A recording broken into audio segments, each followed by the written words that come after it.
فۆتۆکانی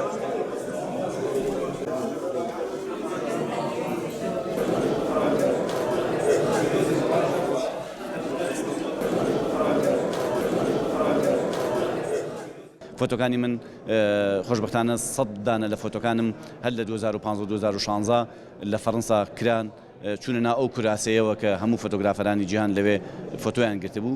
من وەکو فۆتۆگرافەرێکی کورد 100 فۆتۆم لەو ناو کوراسەیە بەشداری پێکرد بۆ ناساندنی بە جینۆسایدی ئەم کەیسە لە فەڕەنسا و لەسەر ئاسی نێودەوڵەتی و گرنگە فۆتۆگرافەر لە وڵاتی ئێمە هەبێ لە کوردستانی ئێمە.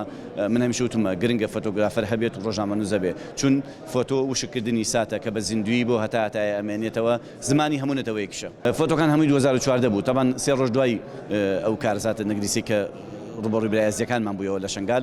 من وەکو فۆتۆگرافەر هەستم بۆ بەرپرسیارەتێک کە لە کوردستان و لە شاری سلێمانیەوە لە ڕێگەی سووریاوە ڕۆشتم بۆ چیای شنگال.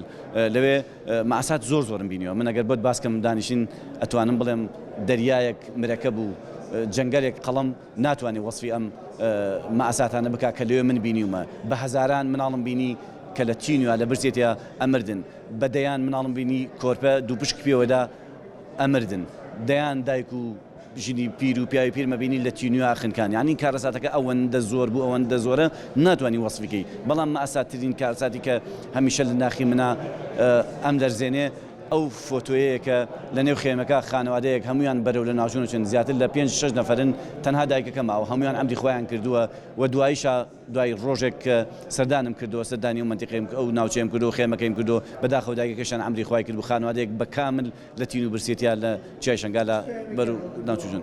ئێمەی کورد دەبێ هەموو پێکەوە لە هەر چوارپاچێک کوردستان یەک بگرین و ئیتر کەیسێک کیانێک بۆ ئەم میلەتە دروستکەین. ئێمە لە ئادەم و حەوا تا ئەمڕۆ ئەم میلەتی ئێمە هەمیشە ڕوبەڕووی جینۆساید و ڕوبەڕووی نەهامەتی و لە ناوچوون و مەینەت بووەتەوە. ئیتر بەسە میلەتەکەمان شایانیەوە ئیتر بەرەو ئیسراحەت بەرەو ئاشتی بچێت، چونکە ئێمە هەمیشە ئاشتی خواز بووین و ئاشتیمان نووسووە. تا ئێستا هیچ وەخت کورد شەڕی نەویست و شەڕی بە هیچ کەس نەفرۆشتووە. دوای داگیرکردنی پارێزگای مووسڵ لەلایەن ڕێکخراوی تیرۆریستی داعشەوە لە بەرەبەیانی ڕۆژی 3/8 2014 هێزێکی بەربەریانیان ناردە سەر قەزای شنگال و گوندەکانی دەوروبەری.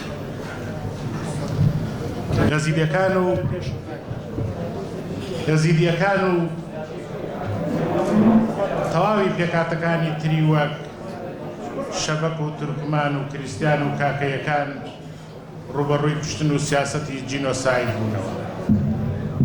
دیارە کوردانی یەزیدی لە مێژووی خۆیاندا دەیان جار فەرمانی کوڕکردنیان بۆ دەرکراوە و چەندین جۆر تاوانی نامرۆڤانیان بەرامبەر ئەنجام دراوە و قەدرێکی زۆریان لێکراوە.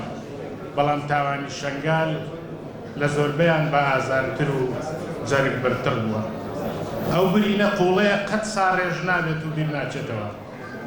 قوڵکی گریانێکی بە کوڵە لە هەناوی خەڵکی شنگال و یەزیدیەکاندا.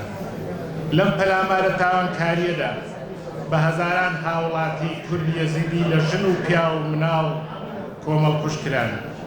یەزیدیەکان بە درێژایی چەندین سەدا ڕوبەڕووی ستەمی دوولایەنە بوونەتەوە.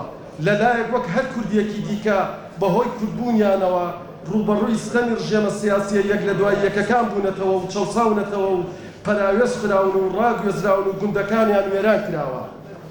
لە دوای ساڵی 1975 بەعەز 322 گوندی یەزیدیەکانی وێران کرد و دانیشتوانەکەی ڕاگواست و مڵک و ماڵ و زەویزاریشی لێ داگیرکردن. ئەویش لە چوارچێوەی سیاسەتی تەعریبدا هاوشێوەی ئەوەی کە لە کەرکووک و ناوچە کوردستانیەکانی دیکە کردیان. لە لایەکی دیکەشەوە یەزیدیەکان هەمیشە بوونەتە قوربانی ڕوبەڕووی چەوسانەوەی ئاینی بوونەتەوە و بەهۆی ئەوەشەوە دەیان جار بە کۆمەڵ پاکتاو کراون و کراونەتە قوربانی دەستی جەلادەکانی جەهل و نەزانی.